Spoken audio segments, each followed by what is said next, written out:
Hi friends, ఈరోజు మనం వాట్సాప్లో మన కరెంట్ లొకేషన్ అంటే మనం ఎక్కడ ఉన్నామో తెలుసుకోవడానికి మీకు ఇప్పుడు మొబైల్లో మీకు ఎలా చేయాలనో చూపెడతాను. మన వాట్సాప్లో ఎవరన్నా ఒక కాంటాక్ట్కి వెళ్ళేసిన తర్వాత మనకు అక్కడ టైప్ మెసేజ్లో ఉందండి. అక్కడ టైప్ మెసేజ్లో జిలేబ్ మాదిరిగా సింబల్ ఉంటుంది, దానిపైన క్లిక్ చేయండి. క్లిక్ చేసిన తర్వాత మనం లొకేషన్ అన్నీ ఉంటుంది. లొకేషన్, పేమెంట్స్, గ్యాలరీ, కాంటాక్ట్స్ అన్నీ పంపొచ్చు.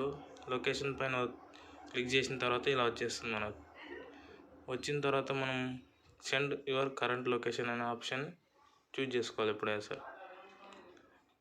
అది చూజ్ చేసుకున్న తర్వాత మనం ఎక్కడ కరెంట్ అంటే ఇప్పుడు మనం ప్రజెంట్ ఏ ప్లేస్లో ఉంటామో అది వెళ్ళడం జరుగుతుంది వాళ్ళకి. అదే మనము కరెంట్ కాకుండా లొకేషన్లోకి వెళ్ళి మళ్ళీ క్లిక్ చేసి షేర్ లైవ్ లొకేషన్ ఉంటుంది. అక్కడ మనం క్లిక్ చేసామంటే మనం ఎవ్రీ టైం ఎక్కడ వెళ్ళినా సరే వాళ్ళు మనల్ని ఫాలో చేయొచ్చు అన్నమాట. అది ఇక్కడ డిఫరెన్స్. మీరు ఎప్పుడు కానీ ఎవరికైనా సరే షేర్ లొకేషన్ అనేది పంపడం చేయకండి. అది ఓన్లీ మనకు తెలిసిన వాళ్ళకి, ఎవరికైనా ఎమర్జెన్సీ ఉన్నప్పుడు లైవ్ లొకేషన్ పంపండి. ఎందుకంటే వాళ్ళు మనల్ని ట్రాక్ చేసే ఛాయిస్ ఉంది.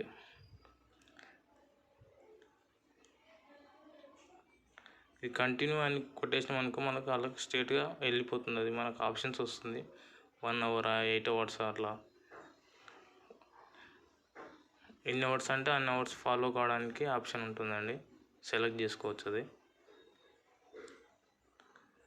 ఇలా చేయడం అయితే రేర్ అండి. ఇక్కడ ఇలా చేస్తే కొంచెం